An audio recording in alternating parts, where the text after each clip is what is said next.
So today we have Kwang Ho, Adrian Stein, Seth. Okay, what I keep saying Tumis, but it's Tummis. What is it? Tummins, Tummins, Tummins. Tummins. Yeah. I come up with a lot of crazy mispronunciations for artists. So, and I fully blame my grade school teachers who taught us phonetics. So, all right. Yeah, every mistake I make is on them. And Luis Escobedo is here. Hello, Luis. Hello. Had a hard time getting on, but I'm on. You're here. That's all that matters. That's all that. Old school. Yeah. I can't believe you. I know. Well, I did see the smoke signals you were sending. I caught those and I texted your wife. Thanks God for Yolanda. You know, I know, right? Yeah. We all need Yolanda. Okay, so I drew straws for you and I decided that Kwang is going to go first. So I am putting the spotlight on you, Mr. Ho. Welcome. Hey, Kwang. Hi, Louis. Hi, Seth. Hey, Annie. Yeah. Hi, darling. Okay. I'm gonna mute because Liam's making a racket over here. Okay, so for those of you who are unfamiliar with Hi Honey from Adrian to Kwang, and also Hi Honey from Louis to Kwang, it's totally different. They're just friends. Yeah. Totally different. Totally different. We go way back, even before Adrian. Yeah. But Adrian and Kwang are married and they have an amazing boy who is rounding the corner on 2 years old here. What, about 18 months now? 19? 19 months. Holy moly. Mm-hmm. So no time like the present to start a family. Hey, Kwang. Mm-hmm. It's better that it happens to you than planning it. Yeah. Yeah, it's kind of one of those things that I think everybody says don't plan it. Like it's never the right time. And that's right. Yeah, it's never the right time. So Kwang and Adrian are both back in their home and studios in Pennsylvania, but spent the summer here in Denver. And so I'm thinking a lot of the work we have is inspired by Denver and being here, right? Yes, all of them are actually. All of them. Okay. The West, yeah, they were painted in the West. I think there was one little winter sketch that was from here, actually. Oh, okay. I'm going to go ahead and screen share, and yeah, why don't we just take a look at the work and yeah. So and you know what, I'm going to dive into Little Creek in Winter and Thawing, and this painting, and it's I almost feel like it's companion. Thawing. Yes. Where are these, Kwang? Actually, those are the ones from here in Pennsylvania. Oh, and really? And I love well, in Denver. In Denver, I go walking Bear Creek. You know, I find these wonderful little spots where in the winter where the texture and the pattern, the dark and lights are really beautiful too. But out here, you got the deciduous, you know, trees like oaks and maples, so it presents a little slightly different pattern. And there's a lot of little creeks here too. And I like these intimate view of landscapes for some reason. I like the chaos and the pattern in them. Once in a while, I'll step way back and do a whole vista, but usually I just love the little patterns and the quiet little sounds as I go stomping through the woods like this. Well, these two paintings really play into I think one of your strong suits of that this is all abstract. It's one color next to another color next to another. And so these paintings in particular, I'm looking at all these little snips of colors that you know, as me, a non-painter walking through the woods, I don't see these colors this way. And so to me, it's really exciting to see this work that honestly, if I blow this up, you know, these are just really abstract canvases, right? Abstract expressionist canvases almost, right? you really blow it up, it really looks non-objective. But if the abstract idea is that if you take the names away from everything you look at, then you could call it abstract, I suppose. But it's the names that give it kind of a symbol and an identity. And the problem is, it's the problem of being a painter as you learn to paint, is you let go of names, you let go of identifying things, because behind that usually is an idea of what it should look like, rather than really looking carefully at what they really look like. And in that sense, they're abstract to me, because they don't have and this. So does that kind of, as a painter, and probably this is, I mean, something for people who are really more diving into painting and trying to figure this stuff out. But I mean, I see these workshops, how to paint clouds, how to paint ocean. I mean, that's like the exact opposite of what you're saying right now, isn't it? Well, in a way, I mean, each time I paint, I'm really studying carefully what I paint without pinning it down to a way of painting that thing the same way every time. You know what I mean? So in essence, if I'm going to paint a cloud, I'll look at it like I'm looking at it for the first time every time. So, but after a while, you begin to have an understanding of its characteristics, certainly, and which means you begin to understand how values and colors work within, that a tree or a cloud or a face, and how forms change and so on and so forth. But you don't just, you gain an understanding, but you don't make them into hard, fast rules. That's how I paint. Nice. Could you also talk about your color choices and your color palette a little bit? Because it seems like, with looking at the 4 landscapes, like Lavender Haze is really pushing some colors in a way. And so why would you do that?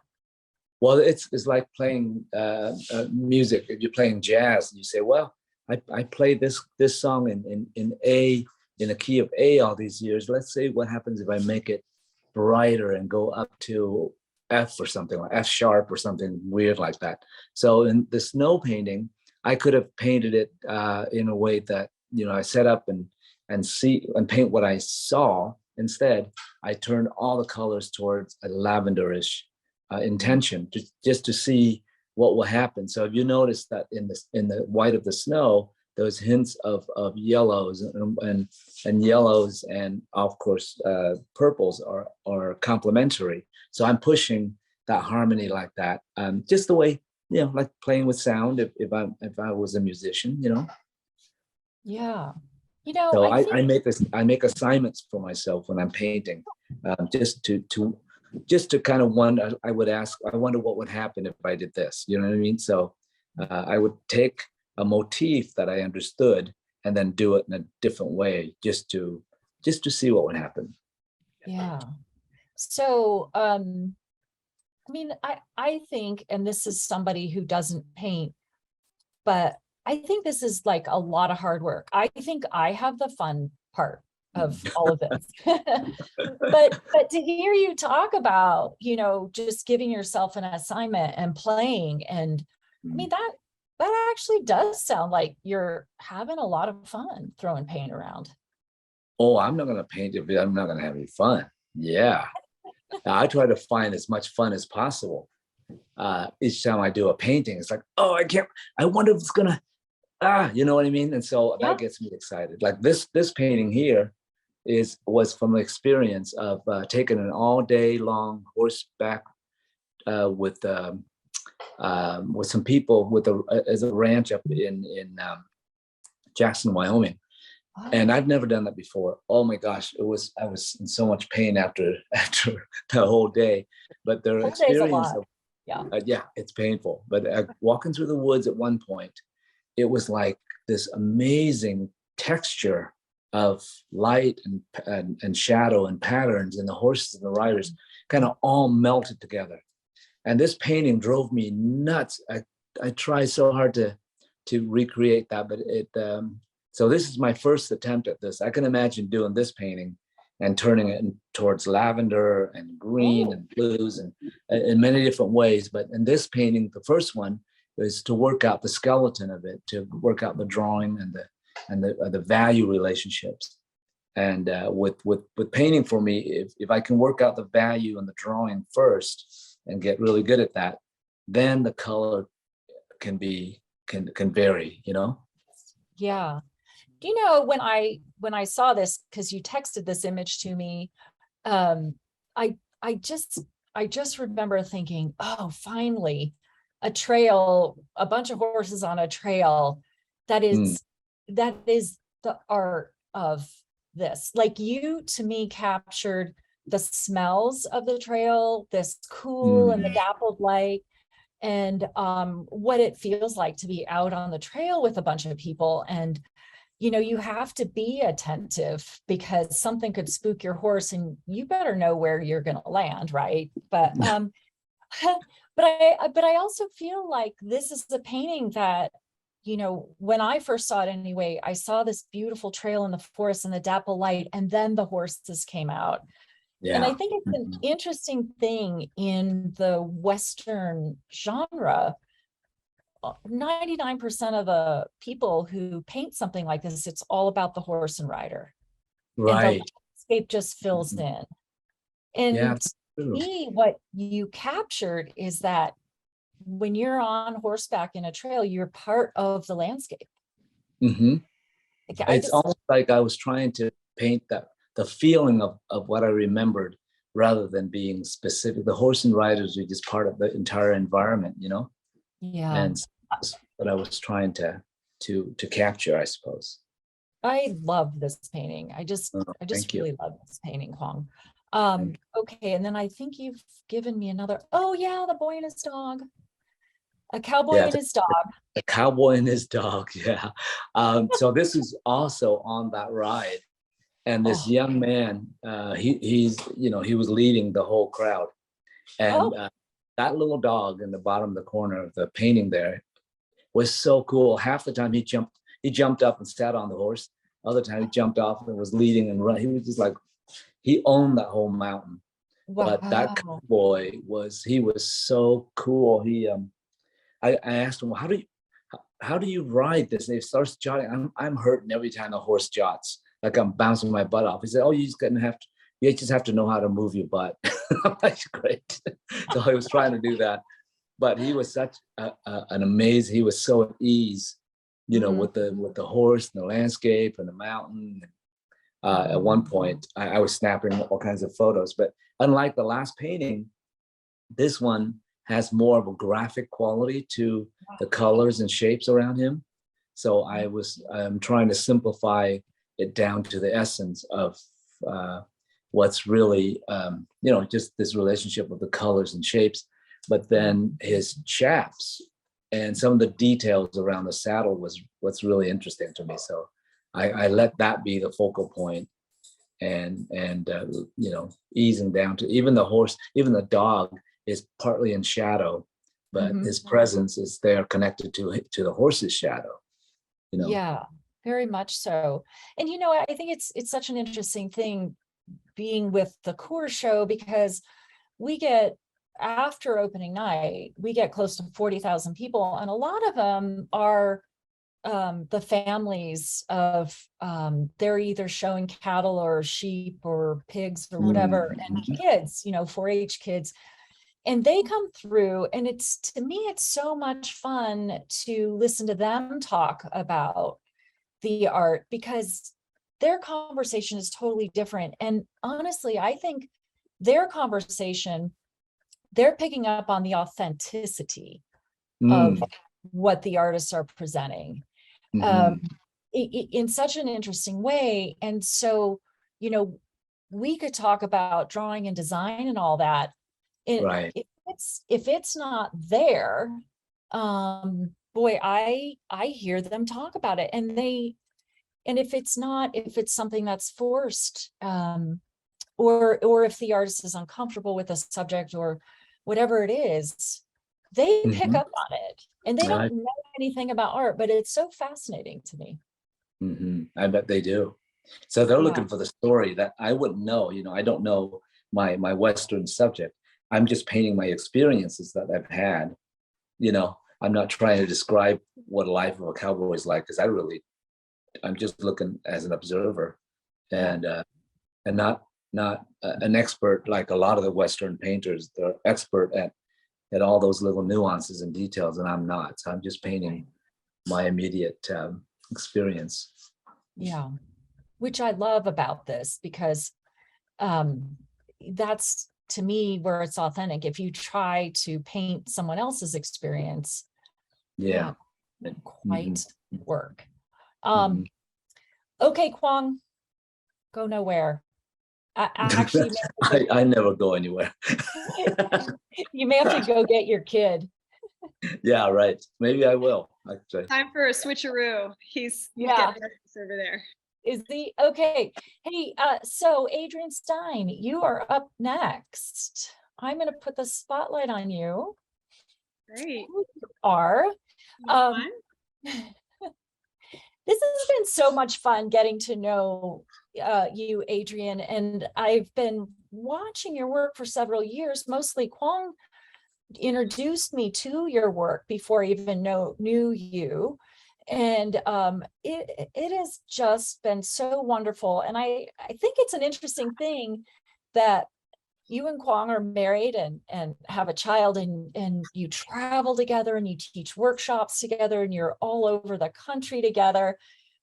And your work is so uniquely yours. Thank you. It to me, I would think with two really strong painters, that might be kind of an interesting thing, that like, how do you maintain? Do you guys actually go in and out of each other's studio and say, hey, that's good, or try this, or?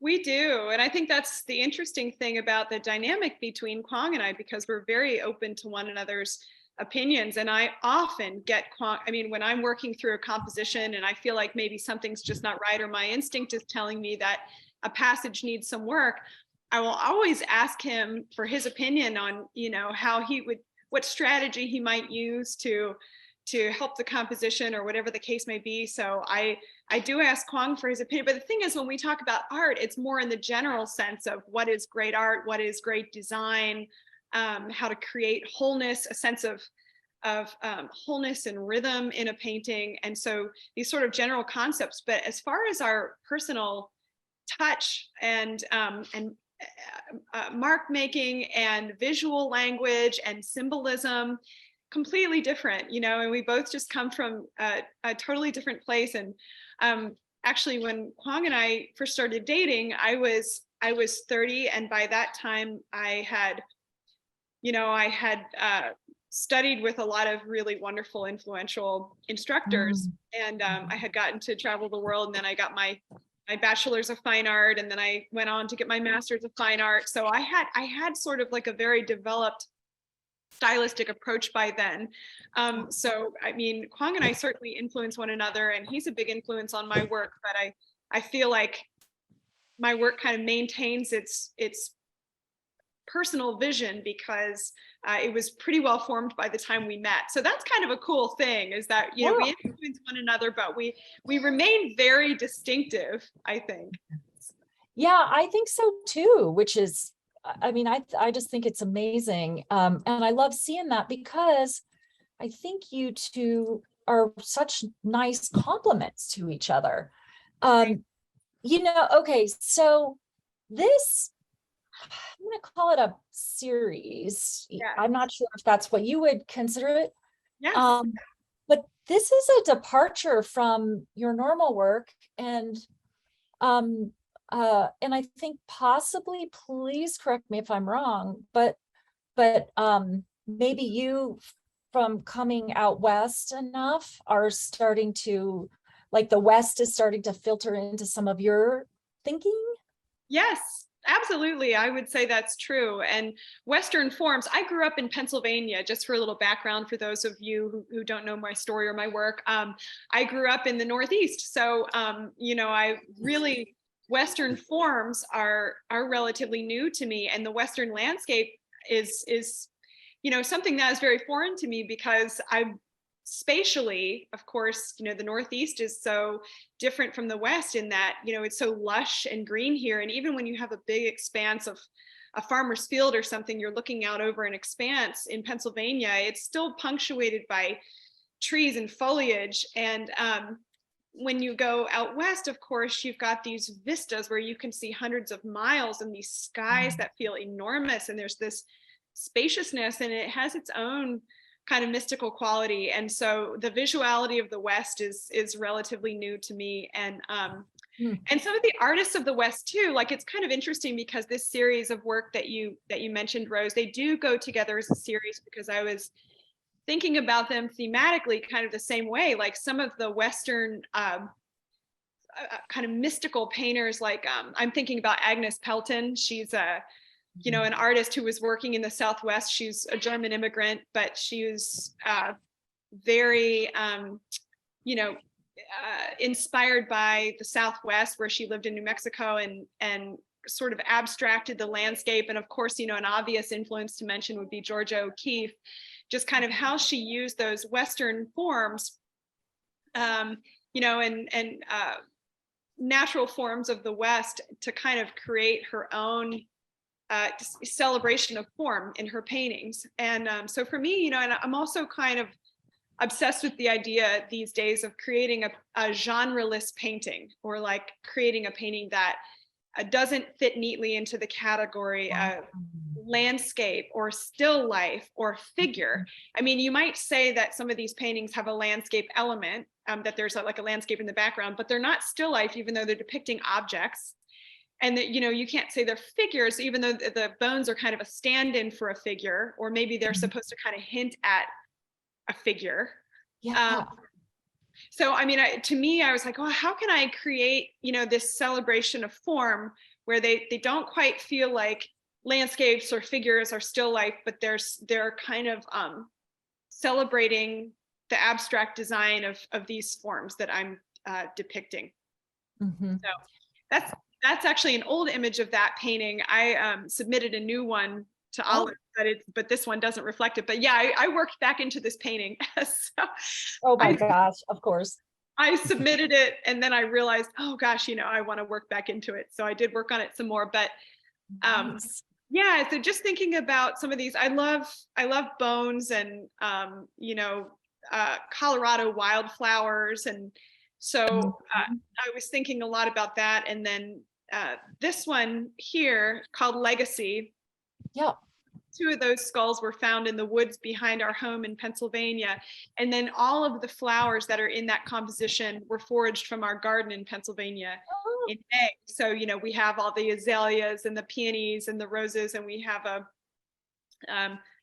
up on top, we have the hibiscus, so all of those, and the petals and things like that. And yeah, I think there's rhododendron in there too. So those are all things that I snipped and created this composition from all these kind of foraged things. So just taking all these objects that are kind of sourced from our local area, and forms that can be associated with death or darkness, like skulls, and then kind of showing them in relation to the entire literal circle of life. And so you've got these very vibrantly alive flowers, and the ferns as well. We have ostrich feather ferns in our garden in Pennsylvania. So I snipped a bunch of those and made them.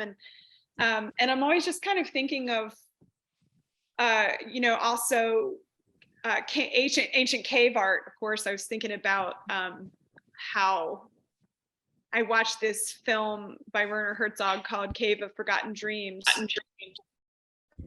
It was about that cave, one of the caves that was recently discovered in France that had been sealed off for tens of thousands of years, but they found these animal skulls that were stacked up in kind of intentional ways. It was obvious that, humans back then were stockpiling these animal skulls, and they were arranged in a way that made them believe that they were for some kind of prayer or spiritual practice or ritual use. So I thought, I just love the idea of using these forms as maybe like a form of like meditation on death and also meditation on birth and you know the whole cycle of life. So so yeah, that's kind of a little bit behind the forms and the environments that they're in and why I chose those. Do you know, it's interesting because when I was looking at the work, especially with the skulls and you know, and things that really, like if we're looking at paintings from say the 1600s still lifes, or even paintings of royalty or things like that, you know, there are all these symbols in them that indicate who this person was and their standing in society, or if they were a scientist or whatever they were, right? And it's not necessarily a tradition we have anymore. People are doing such different things with still life. But yours are, I mean, obviously that it's like immediately I think, oh, Georgia O'Keeffe, if she were a happy person, might have painted these. Yeah, if she didn't have like a womanizing lover or something, you know what I mean? Right. Yeah. Yeah, right. But I think also like you're selecting things that, you know, they speak to you, but they also have a more kind of universal sense about them of, you know, what's happening in the West. And you know, I think there are paintings to me where I could walk into them and just get lost in my own thoughts, you know, and take them, because you're not like, I think still life can get heavy-handed if you have something that you absolutely have to say. Yes. But these are, you know, allowing me to kind of bring my own self to them, I think. Thank you. I appreciate that so much. I was thinking like my prompt sometimes when I started painting, I have a prompt in mind, which is like whatever the assignment is. And for these, my prompt was loosely, if I were building a temple to nature, what would the murals inside that temple or church look like? Or if I were designing a stained glass window for it, what would the designs be like? And so that was kind of my idea for these paintings. So I'm glad that you feel that they're meditative and that they're not too heavy-handed. I always kind of like when they're a little bit more open to interpretation that way. Oh yeah, I think so for sure, you know, and I think it's kind of fun because, I mean, we'll see, I'll definitely report back, but you know, we'll see how the audience responds, because, you know, my audience does come from this big cross section of people, and so it'll be interesting, the people who really are big collectors and know their art history, you know, and how they respond, and the people who just love the West and who are always out on horseback, or, you know, and finding skulls and antlers and everything else. So yeah, but there's just this real, to me, there's just a sense of lightness and joy in your work that I'm just really excited to see. And I kept kind of connecting these pieces with your portrait work. So people who are more familiar with work outside of this series probably know you more as a portrait artist, right? That's right. Yeah, of course. Yeah. Figurative. Yeah. So I love that you have this guiding thought in mind when you start. Thank you. Thank Yeah, you. I like that a lot. I'm really appreciative for the opportunity to be a part of this show. Thank you so much for including me. It'll be fun. We always have a good time at the Coors Show. It'll be a blast. Yeah. Okay, Seth, Adrian, hang out. Liam was really nice. He must have heard my voice and said, oh, it's Auntie Rose. Definitely he did. As soon as Kwong started talking, he said, Daddy. That's so cute. Okay, so Adrian, hang on. I'm going to go to Seth, who is brand new to the Coors Show. Welcome, That's right.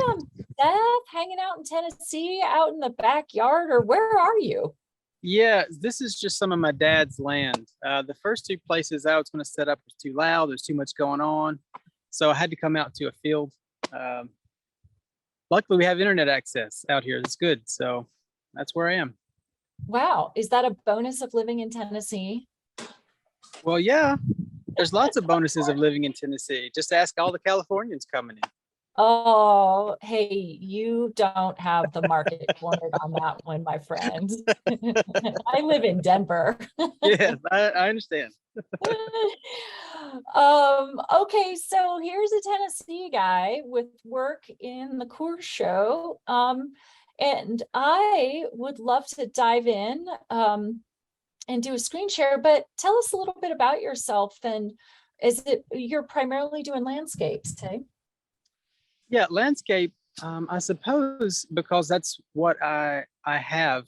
When I started to learn to paint, I figured, well, my parents have land. I'll just get some supplies, and the landscape is outside, so Yeah. you kind of wander around where you can. And I never gravitated towards still life. I don't know why. I guess because it was inside. And figurative work is interesting. I need to do more. But all of those classes and open studios and things like that, that's in Nashville. So that's an hour and a half, away. It's not that convenient to go. So I'm left with fields and creeks and trees and everything that's easily available to me. Yeah.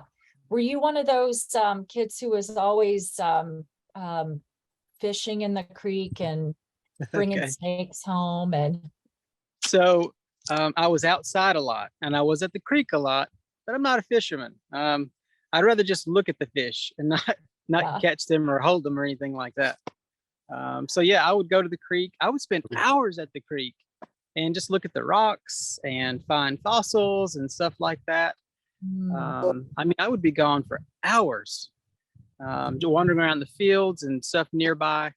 So Wow. that's pretty Wow. much it.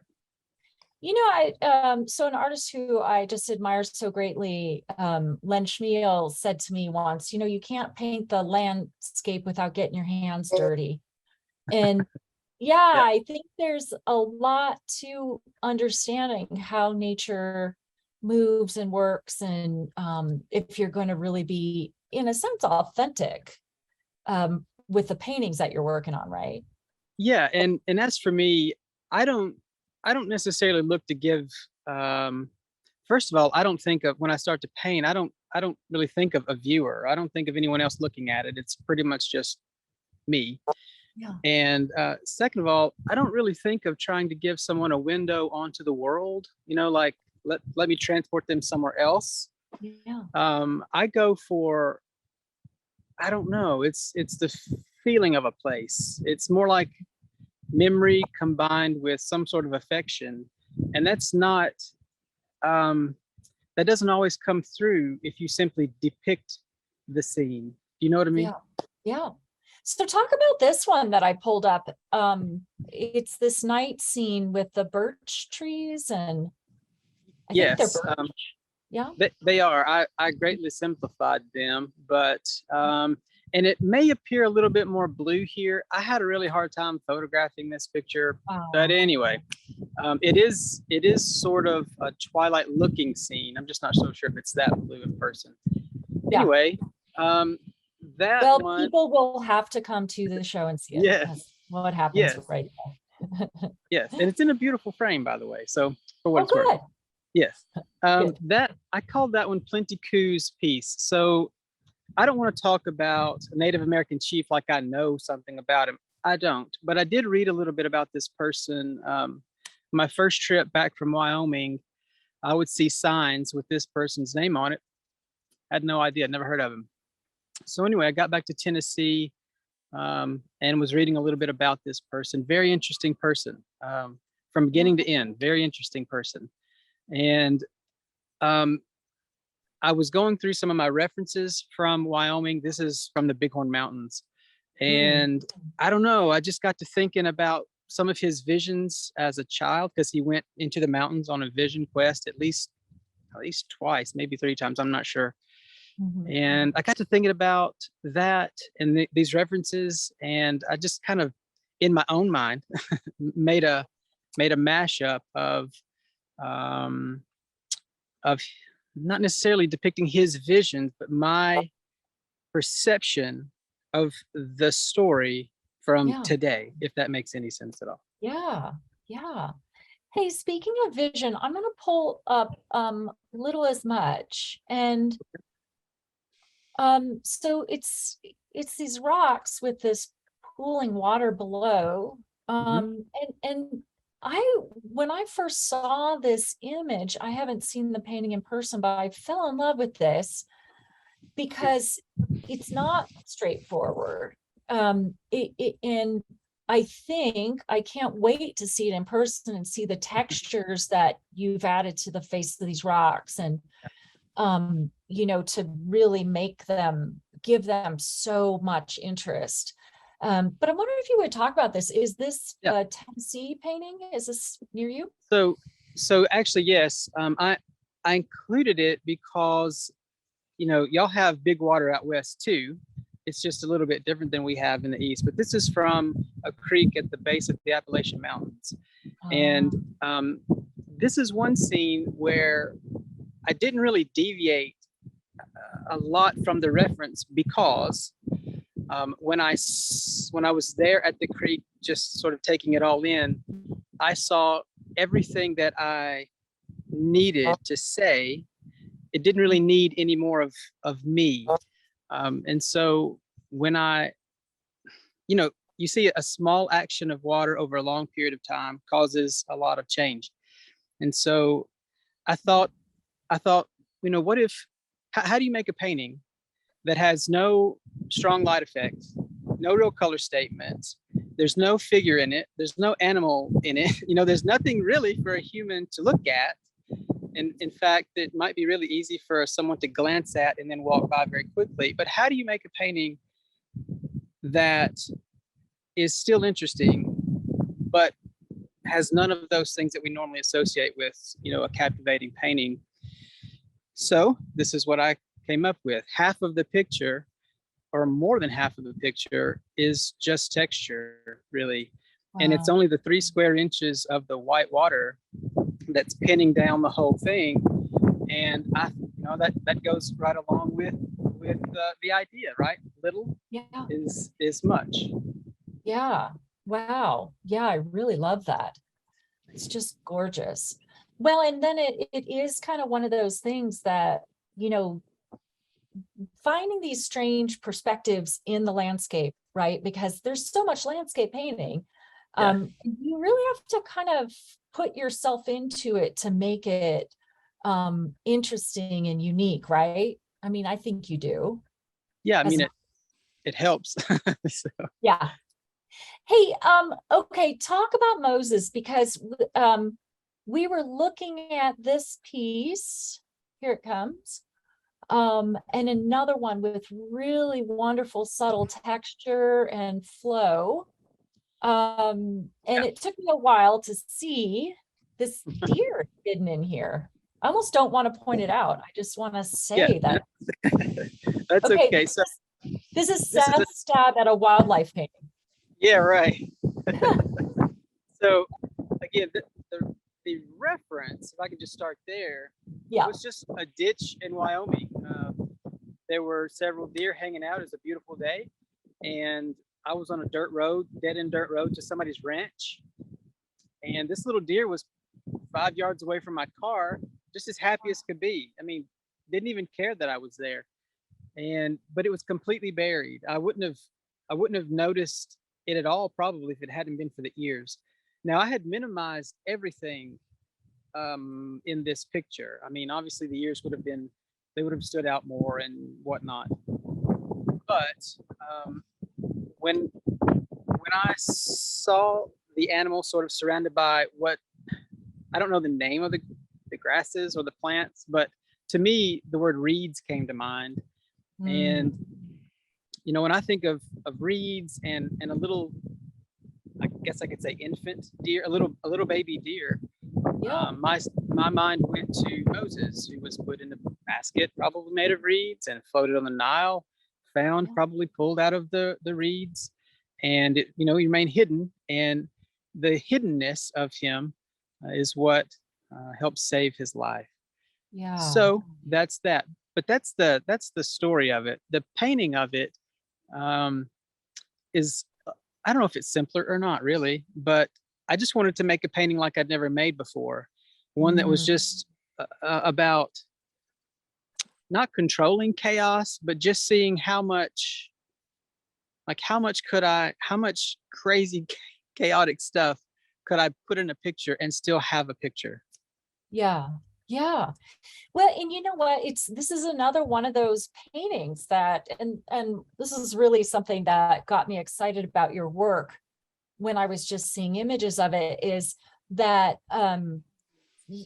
you're describing exactly what I need, as much as I need, to pull me in with wonder. And I really like that about the work, that it just keeps kind of unfolding. And this one, I remember when I initially saw it, it took me forever to see this deer in this painting. And, I just kind of kept seeing this swirling motion of, of those grasses and those weeds. Right. And right. Yeah. And, but that is not, I mean, anybody who's ever come upon a deer, and certainly fawns, they're well hidden. Right. And yes. Yeah. And I didn't want to include an animal sort of as a gimmick. I didn't want to, but I don't know if it comes across like that, but it putting the animal in there, the face anyway, it was really just what was on my mind, and hiding him the way that I have, really greatly obscuring it. It's not meant to be a, where's Waldo sort of picture. It just felt like what I should do. And I could have made other choices. It could be, the face could be bigger, the grass marks could be smaller. There's a lot of things that could be different, but that's what I went with, and it's all right. So well, and I have to say, a lot of times I think artists struggle with titles. I'm just going to throw that out there. I think titles are really tough. This title I just adore with this piece too, and I love your telling of how this came together for you. That's just really wonderful. Okay, I'm going to go through your other two pieces, and then we're going to hop over to Lewis. But so we've got South from 77. Yeah. My first trip. Yeah, sure. My first trip to Wyoming was in November, and it was beautiful. It was 60 some odd degrees. It was gorgeous. Every day was better than the previous day. It was amazing. So this is, if anyone's ever been to the Brenton Museum, basically this is on past the Brenton Museum. You go around a curve and just keep going. There was a great place to pull off the road. I had my painting stuff. This is not the plein air piece that I did, but it's sort of inspired from it. And I painted it in a mostly alla prima fashion. So it's just a 12 by 16 painted basically the way that I would have painted it outside. But yeah, it's pretty straightforward. Found a place to pull off the road. Those are the Bighorn Mountains. And looking south, that road's apparently called 77. So there you go. There you go. And so I guess what we're missing in the one you did in your studio are like the grasshoppers that stuck to the outdoor canvas, right? Yes, lots of dirt. Lots of dirt. Okay, and Good Medicine, is this another Wyoming piece? This is just joyful. Yes, this is Wyoming. And things like this happen if you just pay attention. I'm sure that we all, at least everybody on the call, and probably many people watching, probably as you're driving down the road, you're always making little compositions, and you can't always pull over to get them because you're driving. Yeah. But this is, I hate to say but it's just a view from the side of maybe the interstate even, somewhere between Billings, Montana and Sheridan, Wyoming. Yeah. Just a nice little arrangement in the evening. Yeah. I don't know. Dusk is my favorite time of day. It's probably many people's favorite time of day. Yeah. But you get so much when you don't have to squint to look at anything. Everything's cool and calm and quiet, and that's what that is. Nice, very nice. Well, I can't wait to see these in person. And Yep. okay, so hang tight. Thank you for being on the call.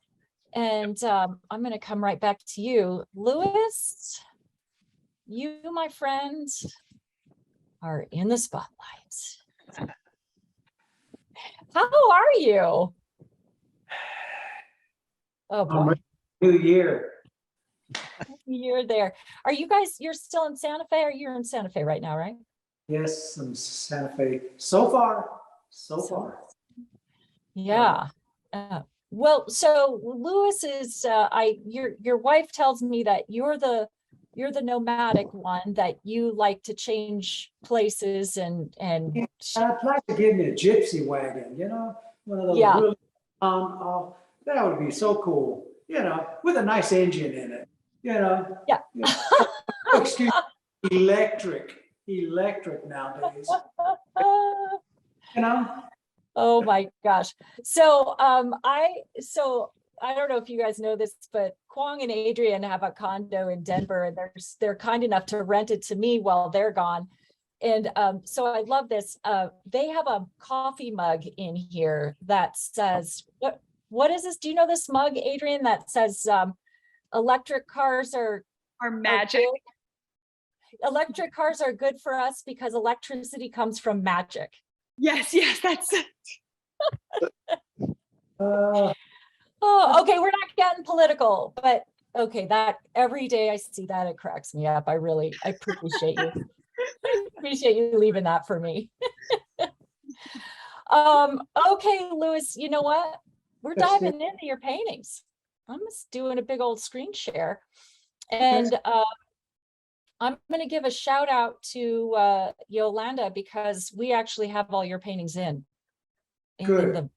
yeah, so it's amazing. So, hey, talk to me about Upper Slope. And, so if you're unfamiliar with Louis's work, which I'm guessing most people are really familiar with your work by now, but Louis paints in these juicy, what I think are high key colors. Like, to me, I think most people get out of the sun at high noon, but you're just out there soaking it all in, and with these paintings. So would you talk a little bit about your landscape and what you're this piece, Upper Slope, that's around 12 o'clock, maybe 1. The sun was out, and it was so beautiful. And this one little area I found, it takes me 2 hours just to get there. Wow. And it's just a beautiful, beautiful area. Wow. And I really enjoy it. I mean, I could turn around and I could see another area that I could paint. And I mean, I could be there for 5 years and not paint everything that was there. Wow. So, Wow. you got creeks, you got everything else. Just a beautiful one. This one I was just really blown away by these rocks and the space in between these things. The way the color just jumped. Some color was bright. It's almost like a snow painting in shadow. If you were out there painting snow, not one shadow is so different. You got colors that pop in that you don't know where the colors come from. You get a pink, you get a blue, you get an orange, you get a purple. I'm going, where are all these colors coming from? Maybe they're bouncing off from the sky. I don't know. That's what these reflections are. There's so many colors and shadow. I try to hold it back, not to put too much. Oh, you do? So yeah. That's how this piece started out. Okay, so I think what you're saying is just so wonderful too for people who are not artists but just love to look at art, because like you're talking about all these different colors. Like here's another piece, Vista, that has the blues, but then there's purple and beige and all these other colors coming in there that, like, okay, you saw them, but I don't necessarily see them when I'm driving by. Although I think I do see more because I look at so much of your paintings, you know, everybody's paintings, that, you know, you start to look for that, but I don't automatically see that. I can't explain it. This just happens. Sometimes I have to cut myself out of doing that. I said, don't put too much of this. Got to hold back, try to simplify things. To me, when you see all these colors, to me, that's texture.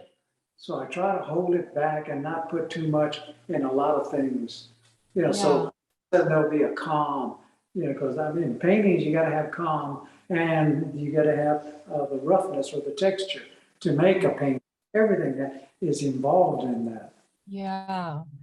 You know, I think I really enjoy this about your work too, Louis, is that, you know, a lot of landscape painters avoid the human aspect of it, buildings and things like that, but you don't necessarily do that. And maybe talk a little bit about, you know, these are irrigation lines. Is that what I'm seeing? Yeah, yeah, yeah, yeah. Sprinklers and everything, and just it's just yeah. But I mean, it's not. We're not back in the 1900s anymore. Yeah. Have the human quality in the landscape. Either they're doing good or they're doing bad. You know, it's just whatever's there. Yeah. Yeah. I love Now, it. what's now? You know, What's that? Right. Right. Yeah. Yeah. As artists, you know, I mean, I think you really do have the choice to talk yeah, about.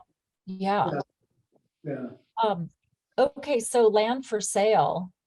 yeah. That's it's like clearing of land. You know, you sit Mhm. there, wait a minute, they're gonna do something there. They're doing, or they already stripped it of something, the minerals. And so that's why I said land for sale. Yeah. Wow. Wow. This is Yeah. And our big, big skies and yeah. beautiful. That's beautiful. You know, just Yeah. Well, sit and there. that, I'm sorry, go ahead. no, I was just gonna say, and the subtle touch too, you know, it's like when talking to Adrian about, you could hit people over the head with, especially in still life, with all these concepts. And yet I think it's much more enticing to keep it subtle and draw people in and let them start to bring their own story to the work too, you know? Right, right, right. Oh, my favorite, magpies.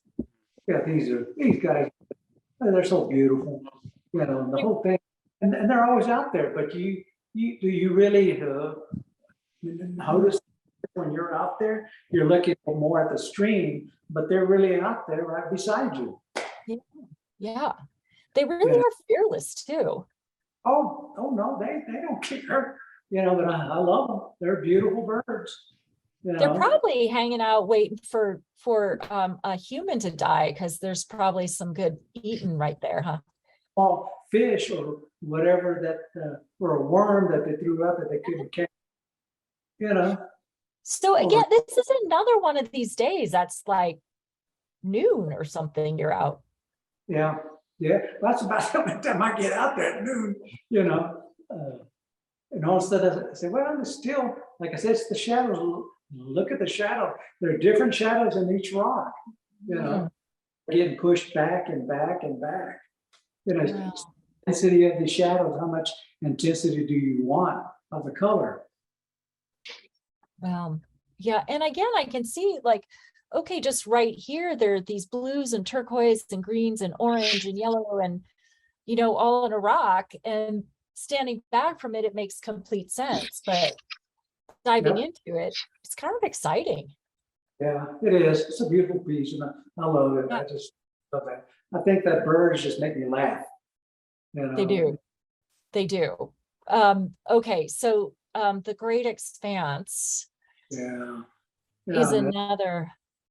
Yeah, and so here we are seeing these buttes, and then right up front is all this excitement in Yeah. the foreground. Wow. Yeah. Wow. Where is this? Is this out by your studio? No. This is in Utah.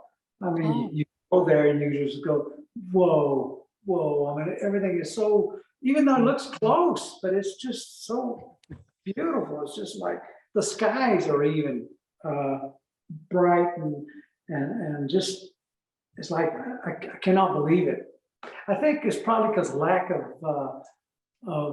I think humans, it's just like you're just that, like the new frontier.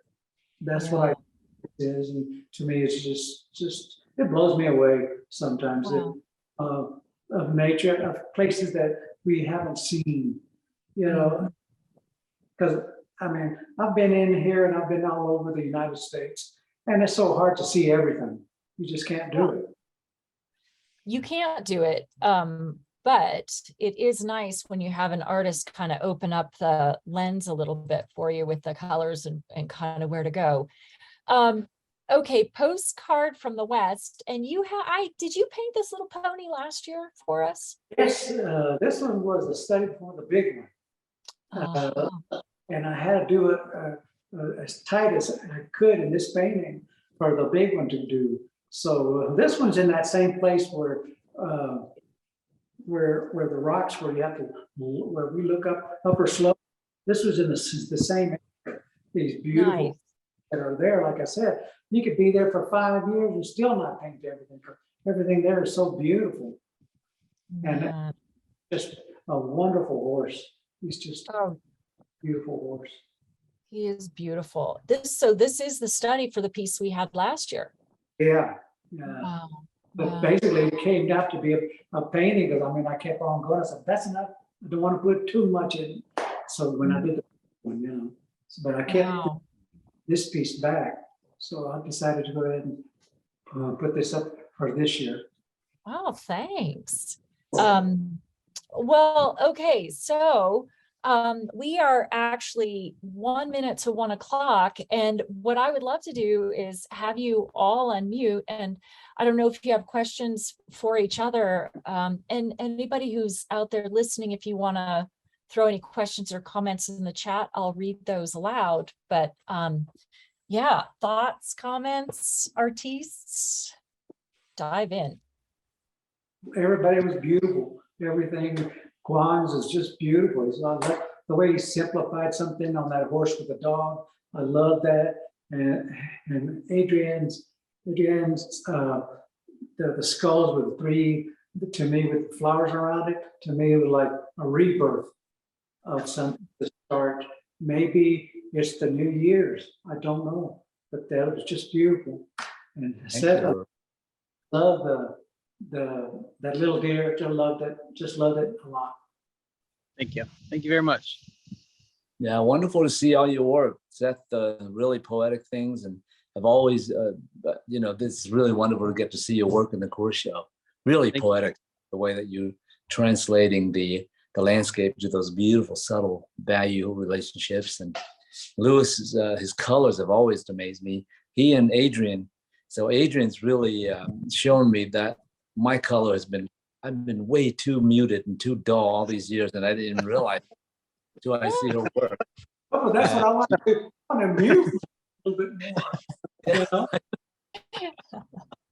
You know?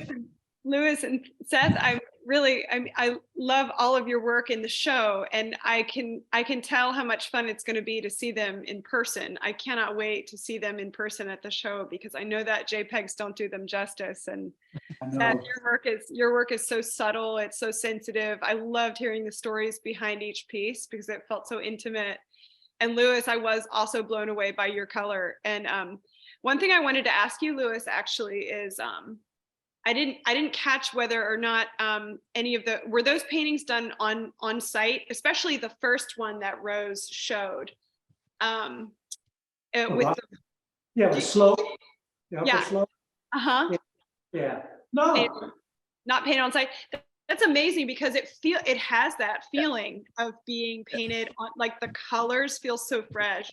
The brushwork feels so fresh. It's just like they have that feeling of being painted on site. It's hard to capture that, but they really do.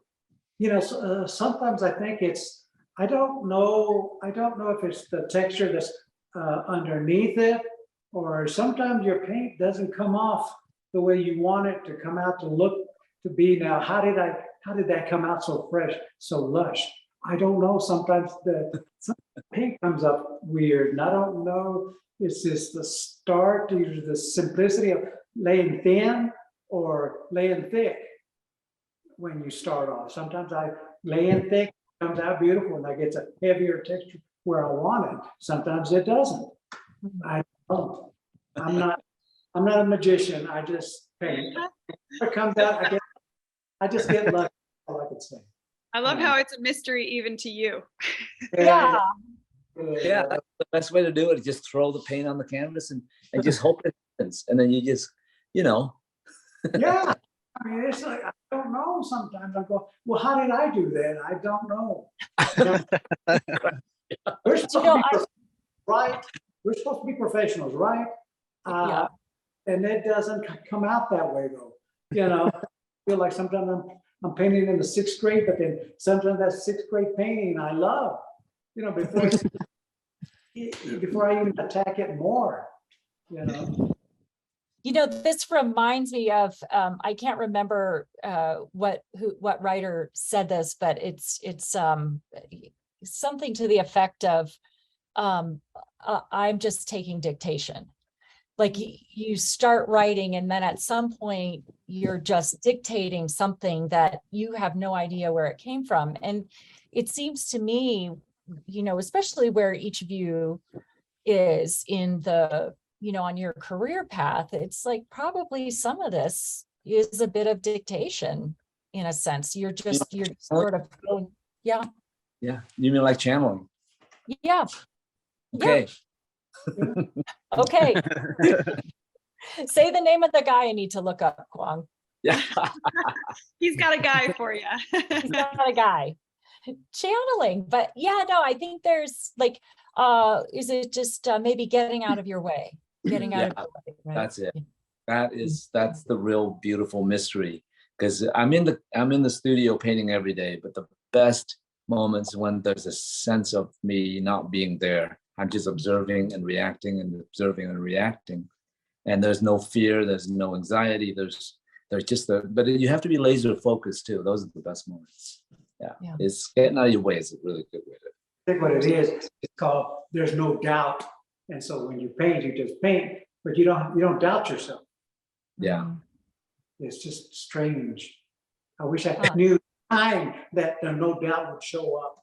It's okay, I got it now.